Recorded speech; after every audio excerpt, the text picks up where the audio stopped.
Hi, I'm Belinda from Vintage Oak Designs and welcome to my channel. It was time for a new spray gun, so I went to the paint store yesterday and I grabbed one. I'm going to unbox it now for you and I'm going to show you how I set it up ready for use to spray the furniture. I absolutely love this gun. I've been using this one for quite a few years now and I've tried other guns and I always come back to this one. So I blew a needle the other day and mine is starting to flutter, so I think that there might be some sort of scratch or something inside and it's just worn down over time, so it was time for a new one. So I paid about $95 with a trade discount, so it's pretty good value for how long I use it for. Okay, it comes with a 250ml pot and these are available and you can purchase more for about $9 I think, and they come with a lid so you can pop that on while you're in the middle of spraying. I like to tape them up with some frog tape on both ends and put it upside down in the fridge if I need to leave it for more than a few hours or overnight or whatever, and the paint will stay fresh in there with the seal on both sides. Why I like this gun is because it's so small and it's perfect. It's just the right size to get inside cupboards. It's not really heavy. It doesn't, my arm doesn't ache after using this for a day, you know. Even if you don't fill your bigger guns, your 600ml pots full, it's still a heavier gun than this little thing is. It comes with an extra nozzle and they're both 1ml, and on the gun is a 1.2ml. So I like to run at 1.2. Inside you've got a spanner, a brush and an optional filter. Okay. So there's a brush to clean your gun, you can get that in there. I have a needle cleaning kit as well that I use to clean the gun, but that's another video. To use the one, I'll use a thinner paint and I won't get quite so much paint out. So I love the 1.2. I find it's absolutely perfect. Most of the bigger guns run a 1.4. So, but I like this, and the spray pattern's lovely. It's light. I just love this gun. I'm not being paid to say this either because I purchased this with my own money. This is my air hose, and because I'm running a Nido fitting here, and it doesn't come with a Nido fitting, I've got to attach the Nido fitting.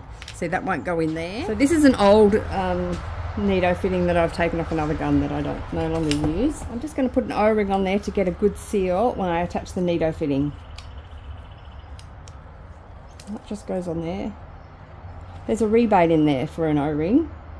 I have used tape in the past, plumber's tape, but they don't recommend it because it can get into your gun. So, and that'll just screw on there, and then I'll tighten that with a shifter.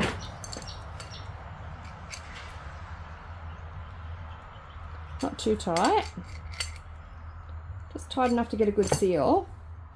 And then when I attach my air hose, I shouldn't hear any air escape, and then I know I've done it tight enough.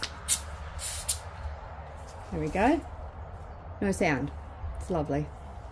Okay, that just clips in. Push it in. I'm due for a new fitting.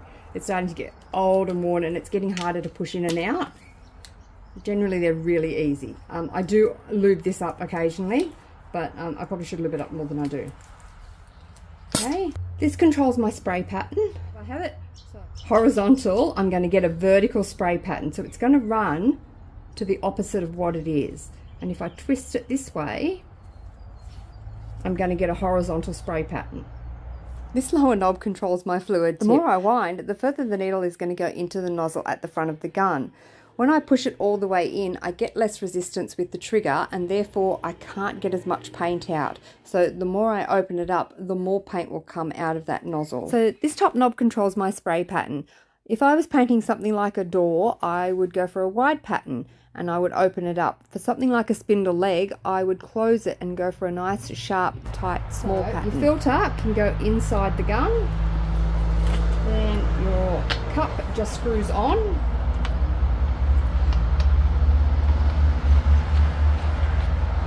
Like so. And you're ready to go. You can undo that. I like to put a drop of water in first if I'm mixing into the gun. If I'm not and I'm mixing the paint before I put it into the gun, then I won't worry about putting a drop of water in. but I find that the drop of water will just flow it out first.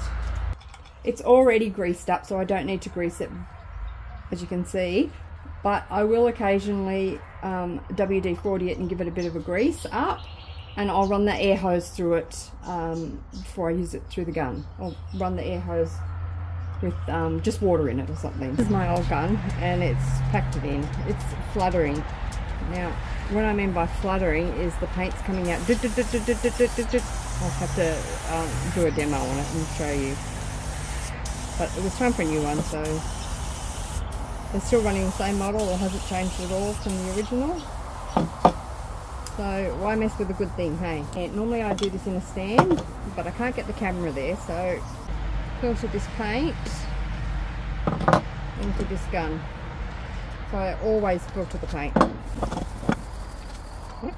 Just put it in there. Sorry about the noise. I live on a I live just off the highway. I put that in there, and I'm just letting that flow through. And as I get to the bottom of it, I'm just going to spray it in to get the last little bit of paint out. Once that's done, I'll give it a stir, and then I'll be able to tell how much water I need to add. Water varies on how thick the consistency of the paint is.